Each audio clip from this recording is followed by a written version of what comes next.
words of Maya Angelou, when you learn, teach, and when you get, give.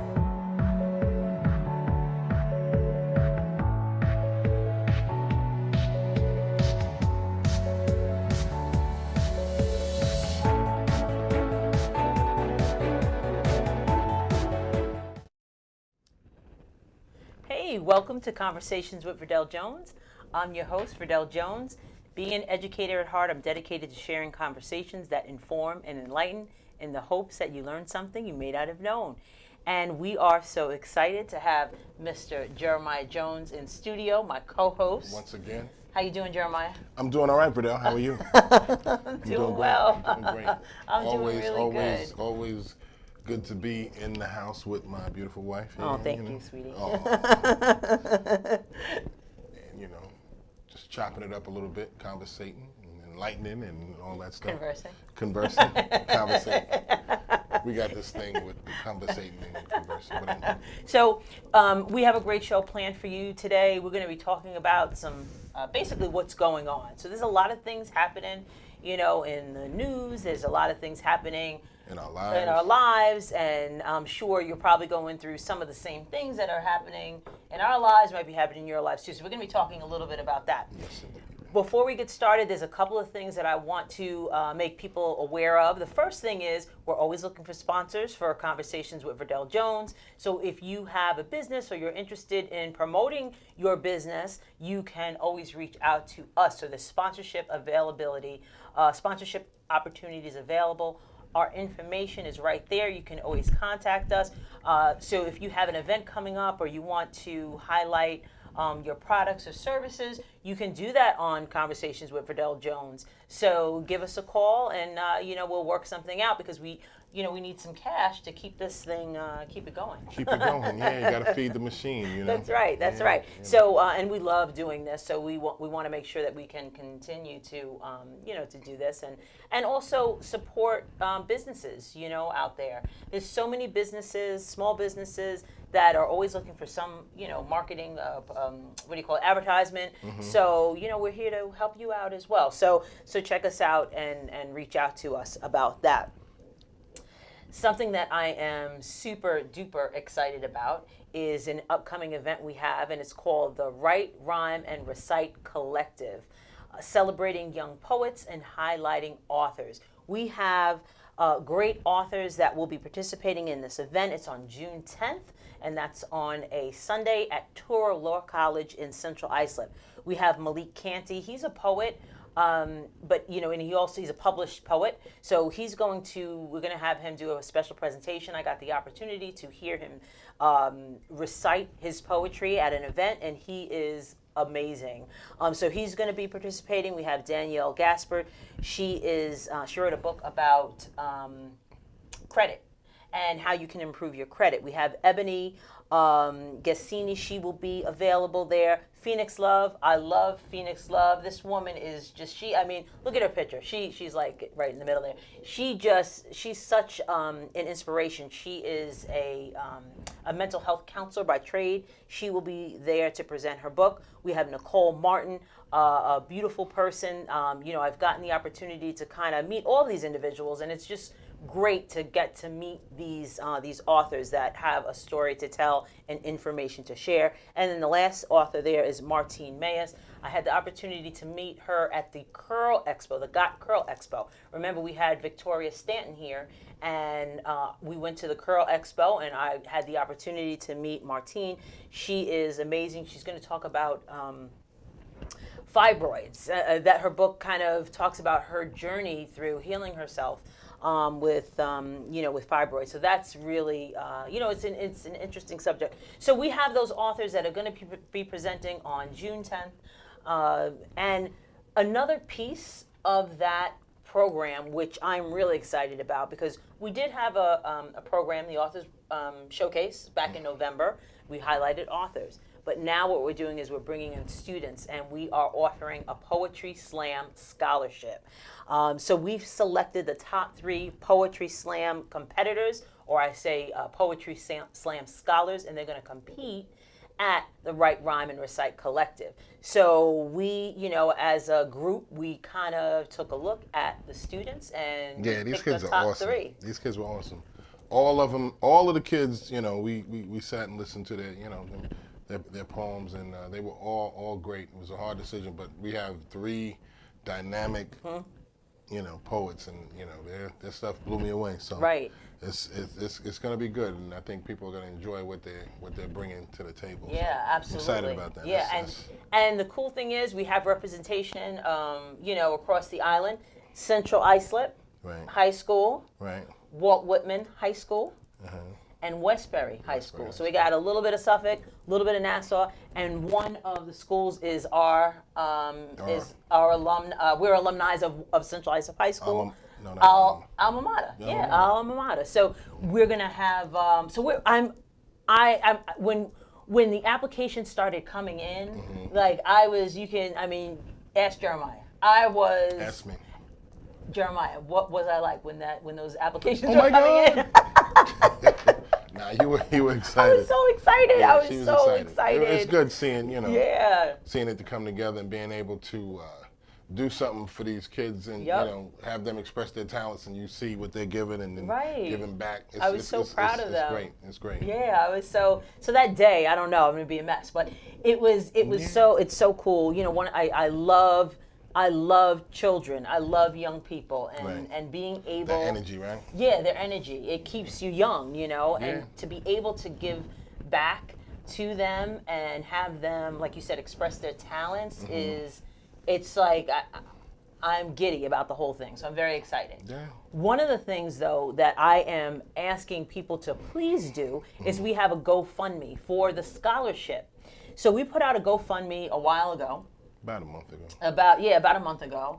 And we are really trying to get some funds into that scholarship fund. And it's all going to the kids and to the scholarship to make it even better and more robust. So any and all monies, it's not for us, it's for the kids. So any help anybody can give is greatly appreciated.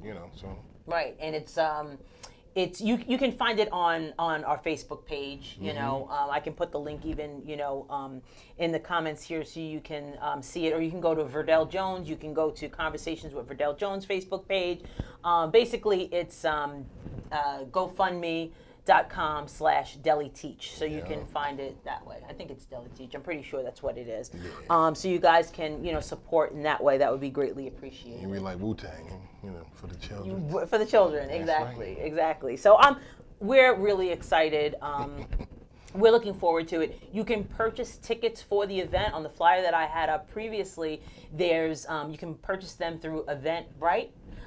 So you can roll that back, and when you have an opportunity just to see what the link is, you can also, the link is also on my Facebook pages as well, so you can check that out. Okay. All right, so that's that. I wanted to make sure everybody was up to date on what's going on with DeliTeach and what we're doing, and just exciting. So I am excited. Good stuff. Good stuff. Exactly. Exactly. The weather's turning a little something. I know. Starting to get a little warmer.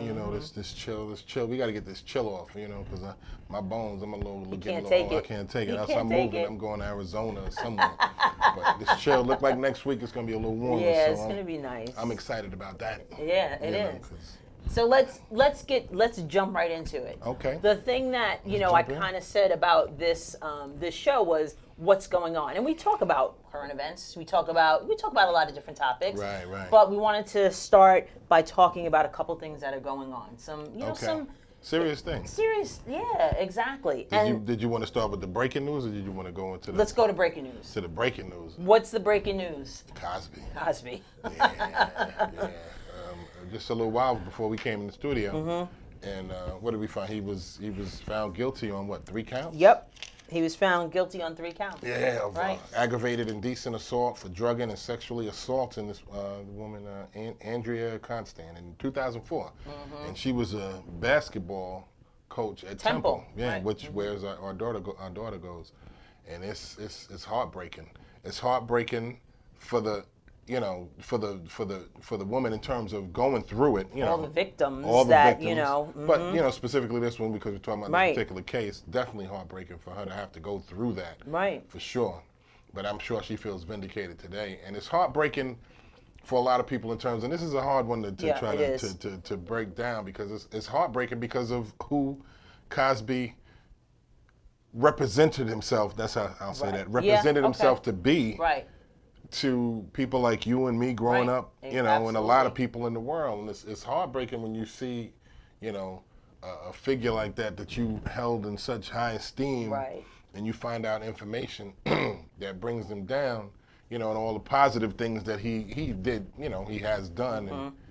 And all it takes is just, you know, and not to say that he even just did one thing. I mean, you got multiple counts even that aren't even brought to light. So he's a bad dude. He was a bad, like, and terrible guy. Right, absolutely. That did good things. Right, and and that sometimes, you know, it's hard to kind of separate that. Yeah, you know, so he used his power and influence to manipulate a situation. To manipulate, right? Exactly. That's a great way to put it. Yeah, and the thing with that, and we were talking about this earlier. You know, Fat Albert. I didn't even bring up Fat Albert, but I love Fat Albert.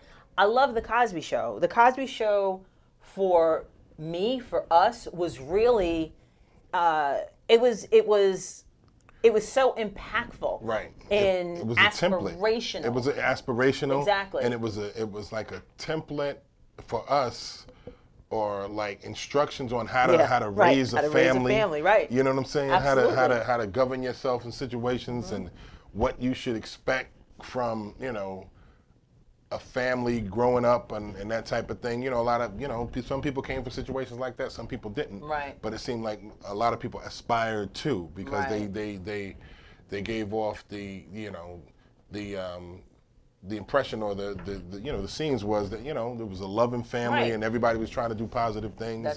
That's right. Kids messed up a little bit. Yeah, and, kids you know, were kids, like did that right. Right. Yep. Vanessa getting drunk. Yep, dragging her down. You know, Theo, you know, having a dyslexia, you know. Right. Everybody, you know, That's Denise getting married when, you know, it was a lot. Dadness. You know, the whole bit. So, you know, I say it to say, I because that show had such an impact on me, and the way that, you know, the way that we conducted ourselves in a lot of ways, that loving relationship between Claire and you know, Dr. Huxtable, Cliff, it was, you know, it was very impactful. And that really brings to the point of media and how powerful media is. Oh, no question. So you have a show like The Cosby Show that was positive, and you see how it kind of frames what the aspirations of people might be, or even what others see about people. And media is very important. And I think that really brings us to you know, another topic. You know, I went to a workshop yesterday, and a shout out to Jamel Hudson. Jamel Hudson conducted this workshop about implicit bias. Right? So the definition of implicit bias refers to the attitudes or stereotypes that affect our understanding, actions, and decisions in an unconscious manner. So when you take a look at a show like Cosby Show and the media influence it had, you create certain biases about what you see on the TV screen. Given people who don't know a certain way to look at black people. Exactly. You know what I'm saying? So the stereotypes went out the window, you know. With a show like that. It was the number one show for a long time. Exactly. So it wasn't just us, it wasn't just black people watching it. Right? Exactly. It was a lot of people watching it, a lot of different people watching it. Right. Giving people a different look. Exactly. Than some of the images that may have been shown on television and in media. And that was very important. And so that's when that's why, like, when you don't have, you know, when good shows like that either go away or get canceled, or you don't have shows. You don't have shows like that. You don't have news shows like Roland Martin getting canceled. Exactly. Melissa Harris Perry going away, you know. And it seems like Joy is in some trouble now too. You know, so it's like, you know what I mean? I know. You know, where's our voice? Right.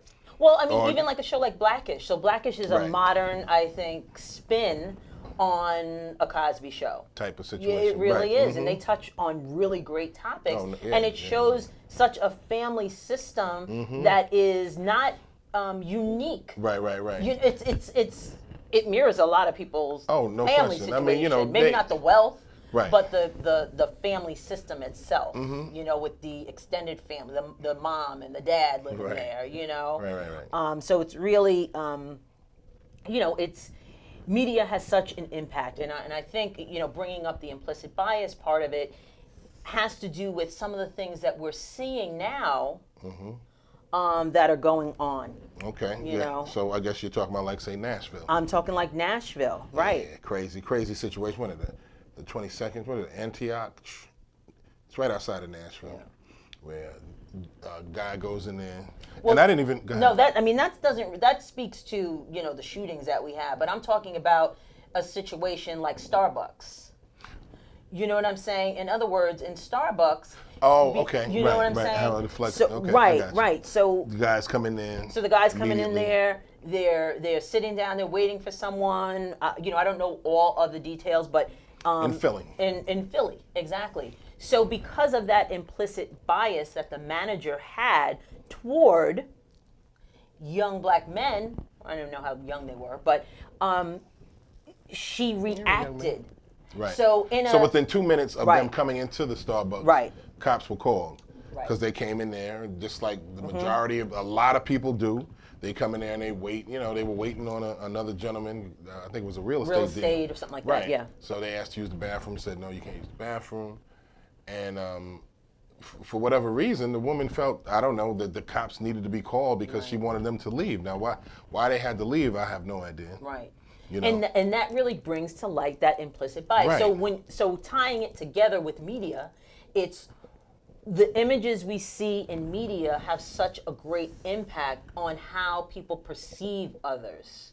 Right. Well, and that's a part of it. And then people have their own, stuff too. Absolutely. You know what I'm saying? It seems like, just reading about the manager that called, Okay. seemed like she had her own stuff too, because there were employees, black okay. employees that said that she was a piece of work.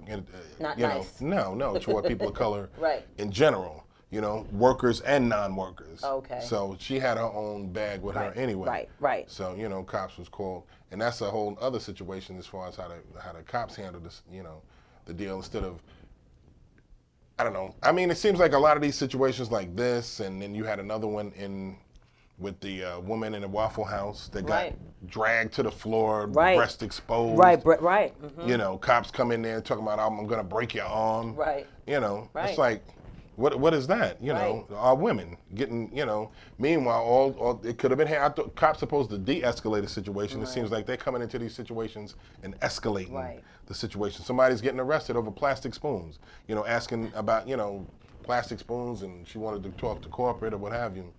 So it's crazy. There was another, I don't know if it was a Starbucks too, where it just seems like there's a bunch of these situations. There was one in a gym somewhere, like a LA Fitness. There was a situation where the guy was told, get out, and you're gonna cancel a membership. And actually, the cops did a good job on that situation. They came in there and they were like, what's going on? Well, there was another incident. Yeah, it's too many in to reference count. to women golfing. Right, they were taking too long. They were taking too long. Yeah, and and the cops were called. It's like the Right. cops are called. Right. It's like instead of using customer service. Right, and handling a situation. It's like the cops are like the guardians for these people. Right. Okay, I feel uncomfortable. I'm calling the cops. And they have, quite frankly, they do have other things that they need to be handling. Well, I mean, it seems like with people of color, it's like, okay, well, we're going to call the cops on you. And these women, I think it was a group of 5 women. Yeah. They weren't arrested or anything like that, but they were called. The cops were called. Why did the cops have to be called? And Joe Madison, the Black Eagle I listened to, he talks about cultural conditioning. And I think it is a matter of cultural conditioning where, there's a superiority, complex. So anything that's not, if it's a black individual or minority individual, it's less than. And it's cultural conditioning because even within ourselves there's cultural conditioning. You think about it. How many years of the negative have we seen about black individuals, right. and even for us, it's that cultural conditioning. There was we watched yesterday at the workshop, that doll test, Right. where they They asked, asked the little girl what doll's prettier. right, which one's the bad doll, which one's the good doll, which doll do you prefer? And it was black children. They did this study back in the Years ago. 60s, but they redid 60s. this not that long ago. Yeah. And the results were pretty similar as they were in Back the then. 50s or 60s, whenever it was. I don't remember. I think it was the 60s. Yeah, it wasn't the 50s. It was I think it was in the 60s. And they were children, and they had the children, it was a black doll and a white doll, and they asked the children to pick which doll they wanted to play with. Which doll was the good doll, which doll was the bad doll. And even for these black children, they, one which was really moving, the little girl, she asked the little girl, which doll is the bad doll? She pointed to the black doll. Right. And then she said, which doll looks like you? And the little girl hesitated. And these kids were about 5 years old.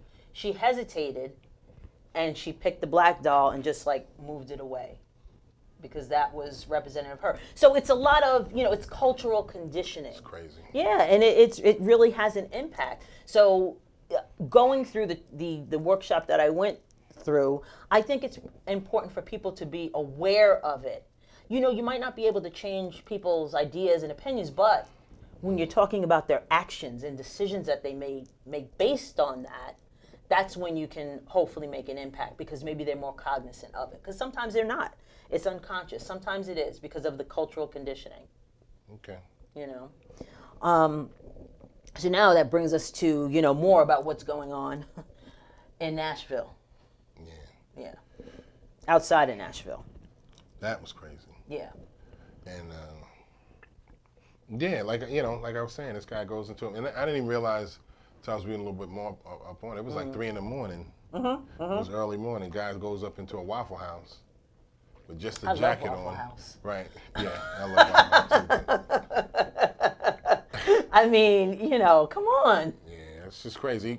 And starts shooting. Starts from the outside, shoots 2 people, and walks inside, starts shooting. His guns jams, and good thing there was this guy was here, James Shaw Jr.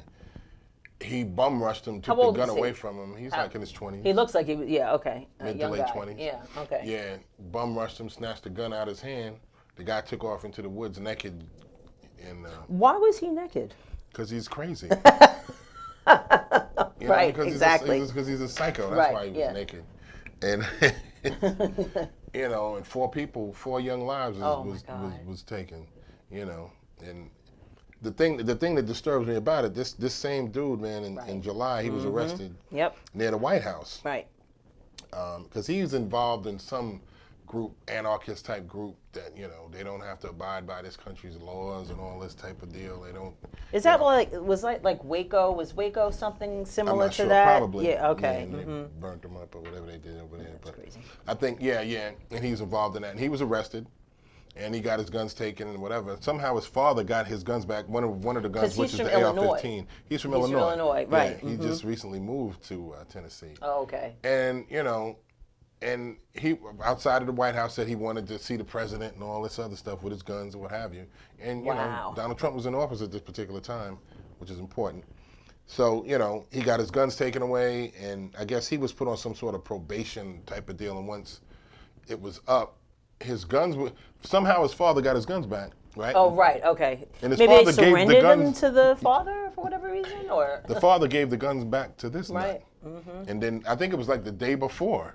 Wow. And then he went and, did this particular crime. So, I mean, like I said, four beautiful young lives gone, man, because this jackass wants to go out there and take another, it's just sickening. It really is. And, you wonder where there are safe spaces, I mean, and I don't mean to sound drastic or sound, sensationalist, but it seems like for people of color, those places are nowhere. Yeah. What, just Church. a couple of weeks ago, at church, this guy was at home and his, the backyard of his grandma's house got shot. You know what I'm saying? Right. Waffle House. Right. You know what I'm saying? Buying cigarettes, eating Skittles, walking. Right. you know, it seems like nowhere. Where is safe? Where is safe? You know, but you Yeah, know, but at all the these same things time, happen. you can't live in a bubble.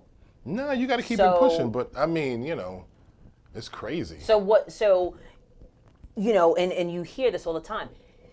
This is going on. This is going on. So what needs to happen? Like what? You know what? Yeah, that's the question. Right, that's the question. Because so I'm gonna go back to Starbucks for a second. Starbucks was reactive, and they are going to be shutting down for a whole day to do similar training that I went to, the implicit bias training. Right. That's, you know what? Oh, you talking about in terms of like people saying they're going to protest whatever or do this? that type of Right, thing, right. what So Starbucks is shutting down. They're doing this. They're reactive. I'm hoping that because they are reactive, maybe people will be more proactive and do some of this training so they know how to, you know, so they're aware beforehand. Right, exactly, beforehand. I saw a tweet or something. It's like this whole country needs to shut down for bias training. Right, absolutely. You know? And it's everybody has biases. Everybody does. Okay. But it's in the actions and decisions That you make. that you carry out. And act upon. That makes the difference. Without a doubt. And I think if people understand that, it's okay for you to have biases because that's the natural state of being. Mm-hmm. You have certain biases toward so many things. Okay. So if people understand that, and they know that and they're aware of it, and you can get them out of the unconscious into the conscious, you'll be able to maybe change their actions, not their thoughts, but maybe their actions and their decisions that impact sometimes in deadly ways. Right. You know? And you know, and sometimes you got to look though. What are these biases based on? You know what I mean?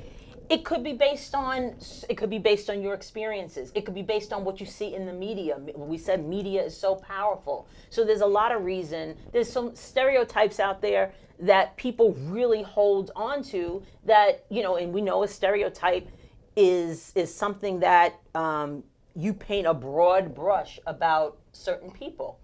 A whole group of people. And they may, or, you know, there might be some truth in it, but there's not. And you can't paint a broad picture, you know, a broad brush, rather, of people. So, you know, so the thing is, and just to get back to it, like, what do you do about it? So you have these, you have this training that Starbucks does. Maybe other companies have this type of training. And then do we go back?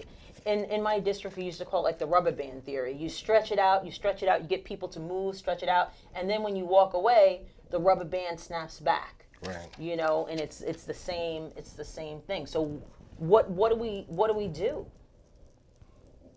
I don't have the answer to that. Yeah. Yeah. That's something we all got to collectively think about and come up with. I don't know. I think it's having open dialogue and being comfortable with having open dialogue and really speaking. And Yeah, also, that's just a lot, though.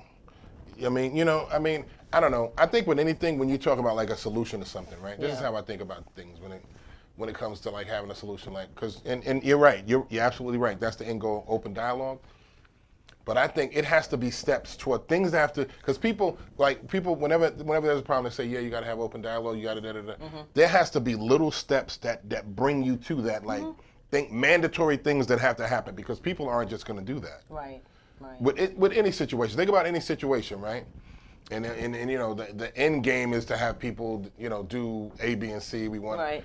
It's not going to happen. No, it doesn't And happen. I'm not saying I don't know what those little steps would be, but there has to be some sort of little mandatory steps that make people, to get them into doing what's necessary, because we're not going to do it on our own. I don't know you know, things that make people do things on a grand scale like that are like catastrophes or major events that make people like realize, you know, we're all in, you know. We're all in this together. Yeah, 9/11 type of situation, you know what I'm Yeah. saying? And make people realize, you know, and stop all this craziness, because we've been so conditioned, like you said, Cultural and so conditioning. fed to be against, you know what I'm saying? And meanwhile, you know, the hands going in the pockets of everybody. I don't know why, you know, people don't even realize that's a whole other subject. Right, exactly. So it's like it's a whole game that's being forced upon us. Right. People to be against each other while, you know, we're getting robbed. All of us are getting taken advantage of and robbed around the back while we sitting here bickering on some silliness. Exactly. You know, collectively we are with all of us Right. together, a strong nation we could be. It's rough. And It's rough. It's messed up, man. They got us. they got us, right? They got Hottie. us. Yeah, they really do. It's hard. It's hard, but I don't know. We got to figure it out because it's like I said, with all these different things happening, it's like it's like what's going on? Like I said, What's going on?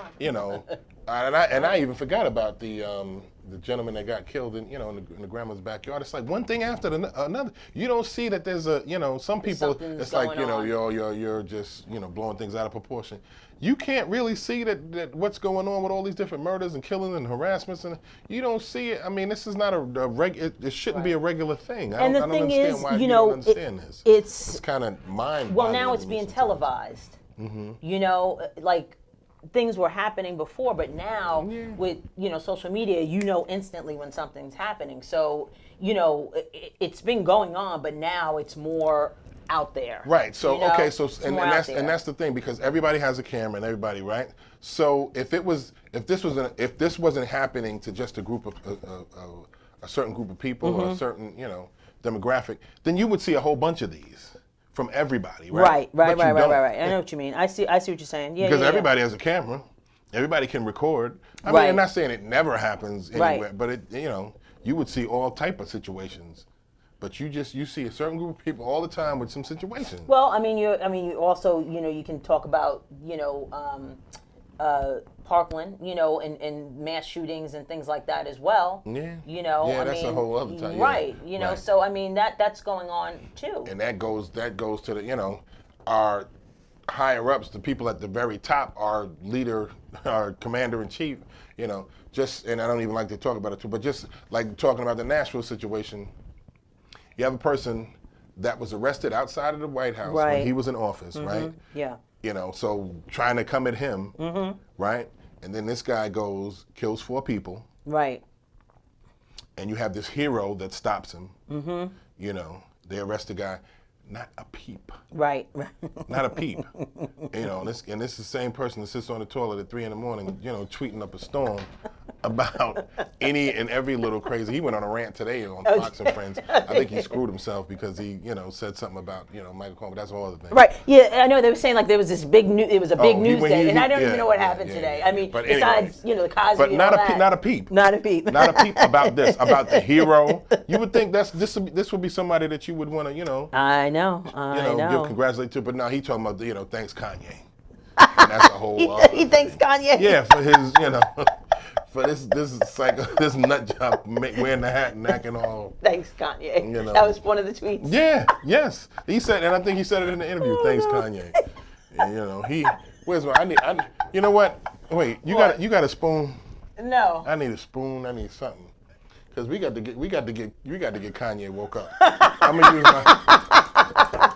I need a spoon. Kanye's in the sunken place. Yeah, I need a spoon or something. If I know he ain't watching, but I'm gonna need something to get that cat woke up, cause he wilding right now. He wilding, oh my goodness. My gosh, find me a spoon. So that's what's going on, right? That's what's going on in the news, some things, and Yeah, some really Lord. serious topics.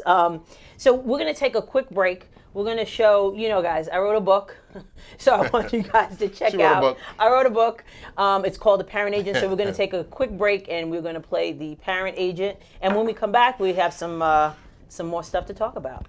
See. How do I get my child into the best college? Why is early planning imperative in the college process? In her new book, The Parent Agent, Verdel Jones answers these questions and more. What does it mean to be a parent agent? As a parent agent, you represent your child to help them get into the college of their choice. Strategies learned in this book will help you create opportunities for your child that will develop them into successful individuals. Verdel Jones is an experienced educator with over 20 years' experience.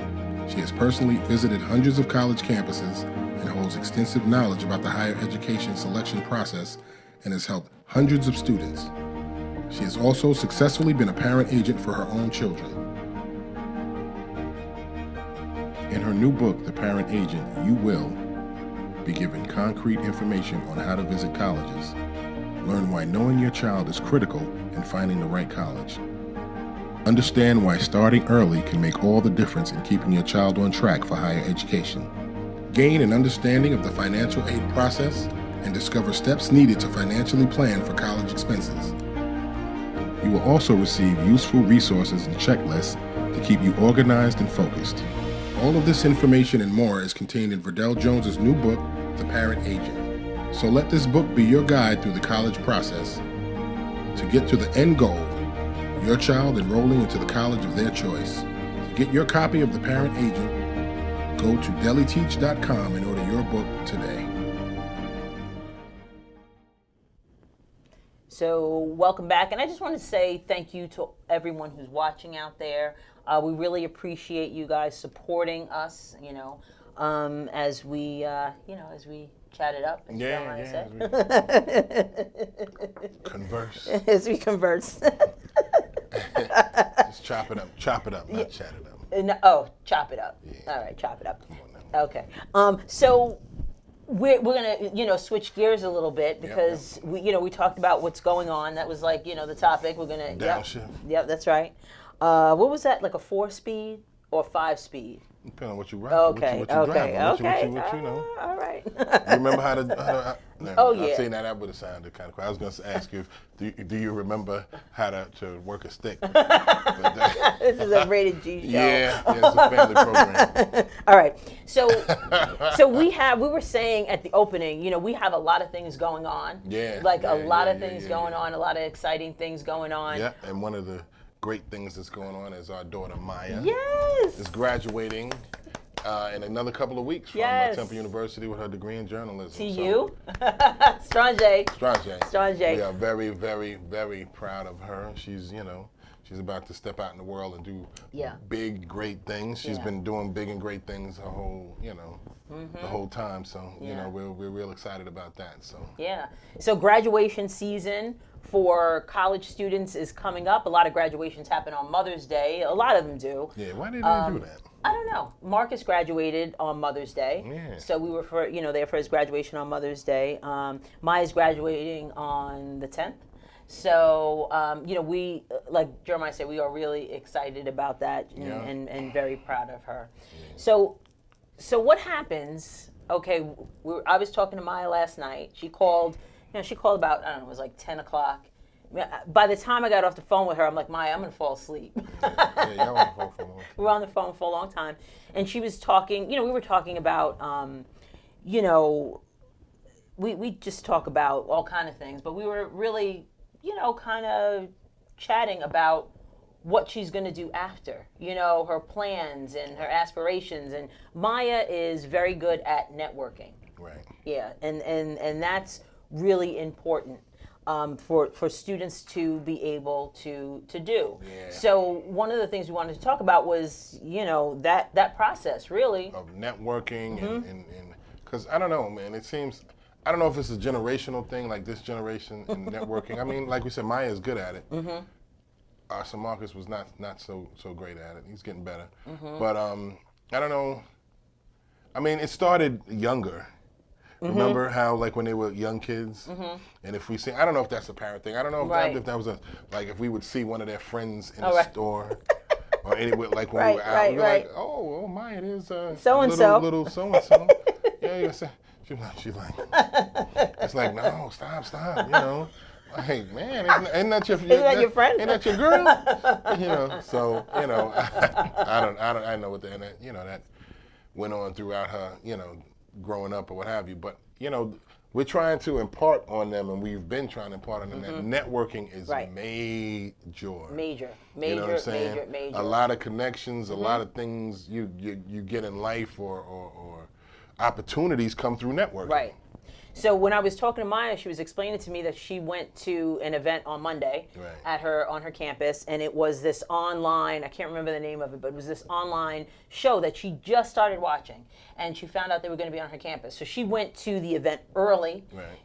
They gave a presentation, whatever the online show is, and there were the what do you call it, the participants in the show, or they're not actors because it's like a talk show kind of a thing. But so they were there, and after that she went up to them. She was networking with them. She was like, I want to be a producer. That's what I'm interested in. And she handed out her business cards. And as I was talking to her last night, she was saying she's been handing out her business cards to all these events. She went to the National Association of Journalism. They have a regional conference. She went to that, handing out her business cards and networking.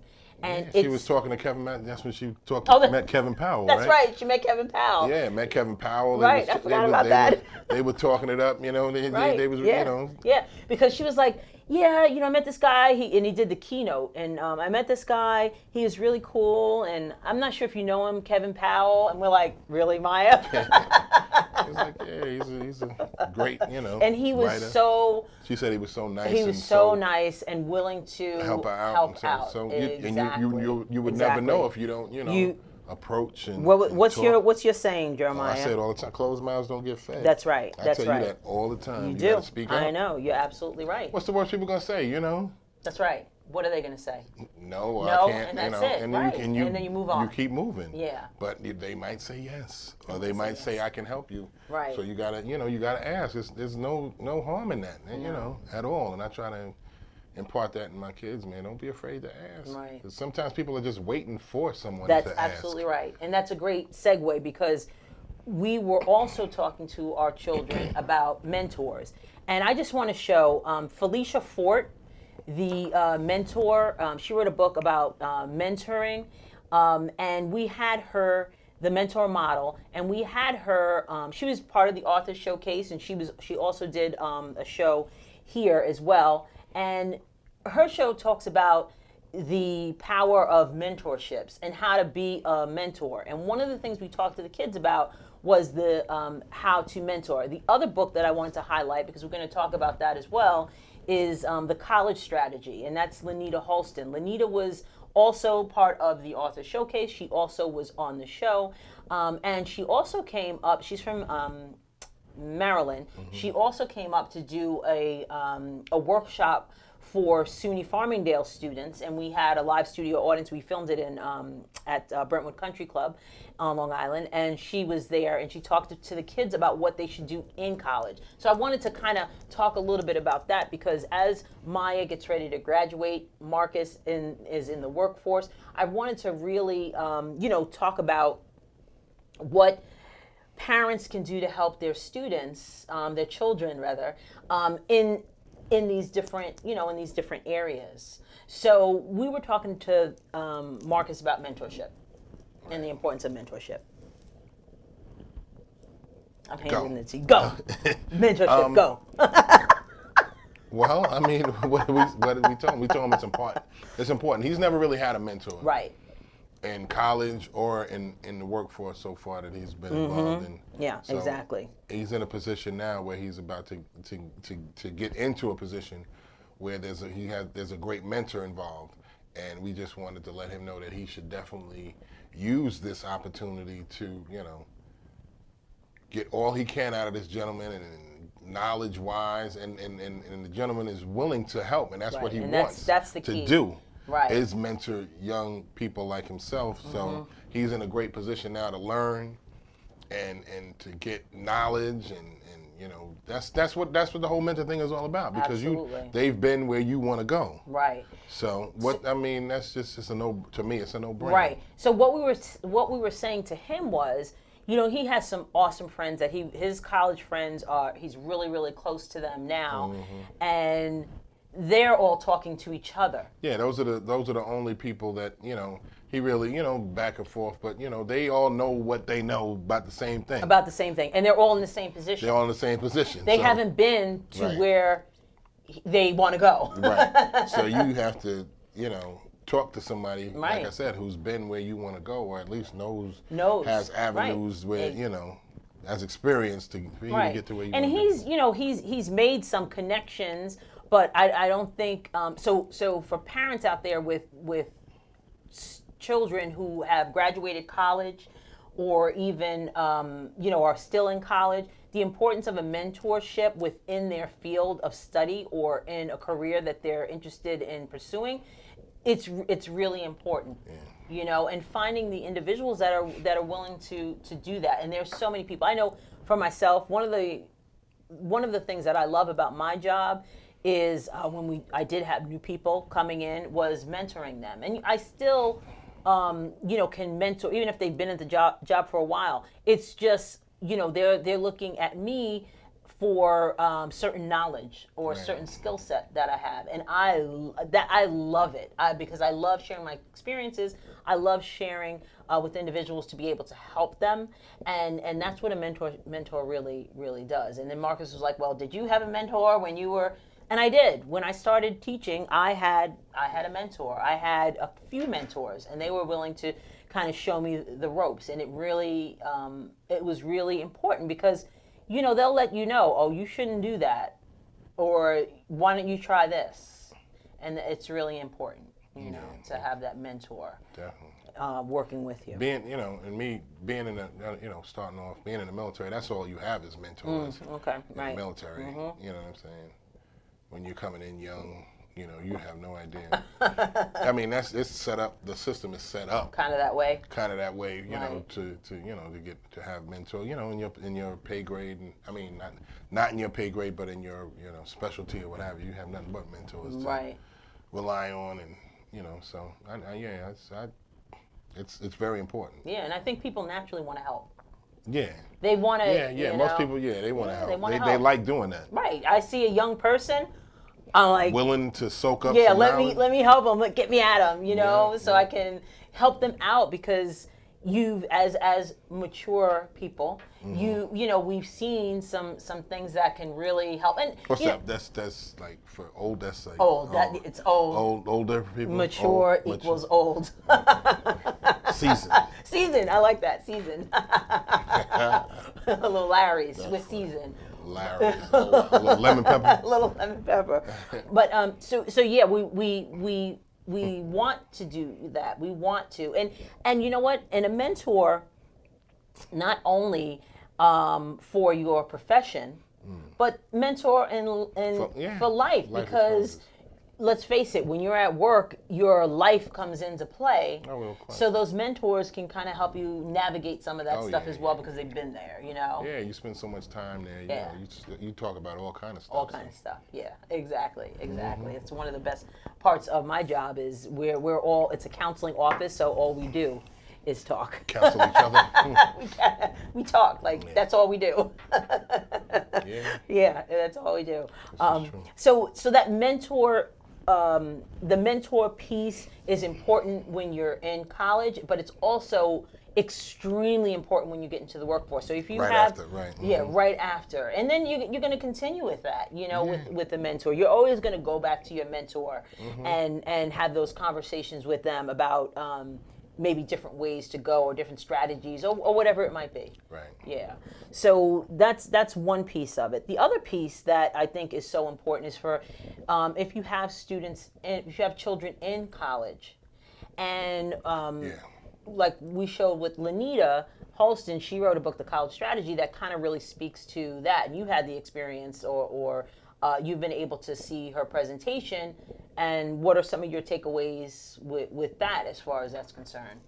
Well, I know she was big on telling students to get involved in a bunch of stuff, to make sure you get involved in different experiences and, don't just sit around and, go to class, come back to the room, what have you. Get involved. Right. So that was one of the things.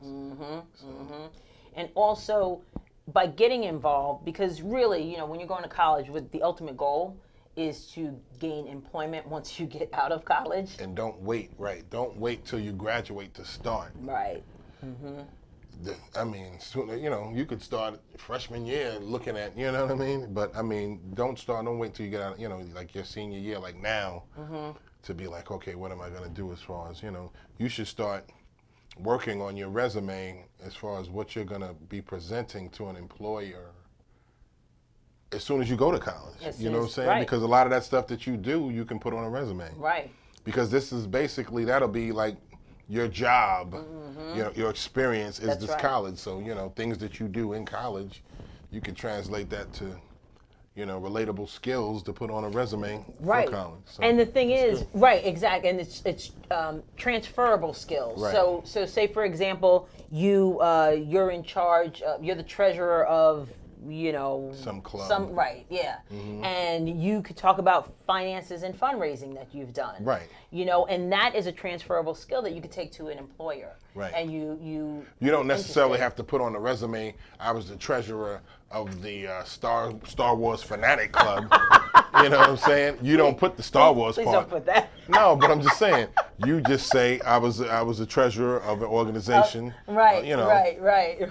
I help with financial, plan. I help with the financial situation or whatever the jargon is. Right. Exactly. In an organization, you don't have to put exactly what it is. What is that, Quibbage? Is that what they do? What is Harry Potter? Yeah. Quibbage? Because they have like Quibbage clubs. Like they play Quibbage. I don't know how they do that. Is it Quidditch or Quibbage? I don't even know. I'm not really Harry Potter. Yeah. I mean, I like it, but I don't know the details of it. Yeah, but anyway. right. Now I get your point. Right, but you put the transferable skills on there, and that will help you gain employment. But you have to be involved in order to put that information you just can't put down, on the resume. And it's being engaging. And she also talked about, so for students who are in college right now, she also talked about mentoring as well. And getting connected to other, to professors maybe. Professors who have a specialty in a certain area, connect with the professors. So mentorship is not only important after, it's important now. During. And, Maya has had some experience with that as well, especially this year. Right. I think she had maybe, good professors. Yeah, like she didn't connect with some, she didn't make those connections with her professors in her first few years, but I think this year she really has made an effort to get to know her professors. As a matter of fact, she had a class yesterday, and on Tuesday rather, and she had to leave early because she produces the show, and she had to go to the show, so she had to leave class, and she said to me, "Oh, I didn't get a chance to really speak to my professor because I had to go, and I'm going to go back to speak to my professor because to thank them. And just to talk to them and chat with them about whatever. She's about to be leaving. Exactly. So I thought that was really interesting to see her growth as far as making the connections with with her professors. Right. She's also working with a professor on an app that she's trying to create. So she's making connections that way, and she said she's gonna keep in touch with that professor because he's gonna help her develop, the app that she's thinking about. So it's always being, I've just seen the growth, and I thought, our kids are different. And I'm just surprised how Maya was able to, just really go after those types of situations because she was kind of a quiet, Right, laid back in the cut. Right. You wouldn't think she would do something like that. No, absolutely. Marcus was a little bit more vocal. Yeah. So it's just interesting how she, she was able to, do that. That's good. Yeah, which is a good thing. Yeah, which is funny. It's just interesting. But it's so important to make sure that you, talk to your children that are in college and even in high school. Right. But, about these things because they're in college, you don't want them to waste that time. Right. You want them to do and be successful academically, but you don't want them to waste, that time. No, it goes by quick. Yeah, it goes by really quick. Those 4 years, hopefully 4 years, go by quick. Yeah. So. Right. So you have to make sure that they're engaged, and if they don't know how to do it, you can ask. Maybe you're not good at making connections and networking. There's always somebody that you can go to try to help kids to make those connections. There's all types of books and things like that they can even take advantage of. I had a woman on my show, Alana Levine, a while ago, and she was talking about networking for nerds. And she really had some great tips on not just nerds, but how any student can actually network. Right. Yeah, and that's important too. Cool. Yeah, James Jadot, he was on that show as well. Also gave some great tips about that. Also, it's something that we need to make sure we need to give the information to our kids so they can go out. Parent agent.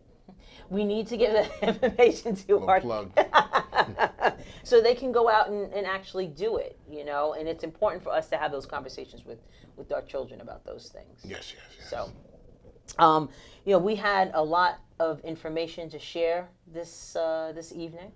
I'm happy that Jeremiah was here. Is there any other parting words before we wrap this up that you'd like to share with people? No, that's basically it. I still need to find that spoon. I need that spoon from my man Kanye, because Kanye made some good music around. His first album was sick. It was off the chain. Yeah, but I need the spoon. I got to wake him up. You got No, that doesn't wake him up. That puts him to sleep. Oh, you're right. No, you know what? You are absolutely right. That put him there. That put what him am I there. saying? What are you doing? No, I got to get this. And wait, hold on. This is what I need. Right. I need. Let me see. Let's see if this will work. Click. See if the photo. I don't have the flash. You have the flash on. It's the flash. But yeah, that's it. That's all I got. Kanye, wake up, brother. You know what? But okay, so real quick before we go, I was listening to Shermichael, right, on what's his name show? Yeah. Come on.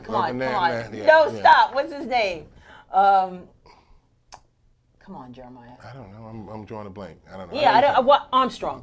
So Armstrong Williams. Yeah. Armstrong Williams. So Shermichael was on for Armstrong Williams, and there was somebody. I know what you're gonna say, and I agree. It's not even a matter of what party or whatever. Go ahead. A guy called in, and Shermichael made a good point, and I respect this. Mm-hmm. He has an opinion. Right. He has an opinion. Mm-hmm. So if he wants to do that, why is he getting beat up for his opinion? On that note, we're gonna wrap up. We'll have this discussion off air. Thank you, everybody, for watching Conversations with Verdel Jones. Later. Man. Everybody has an opinion. See you guys later. We're out.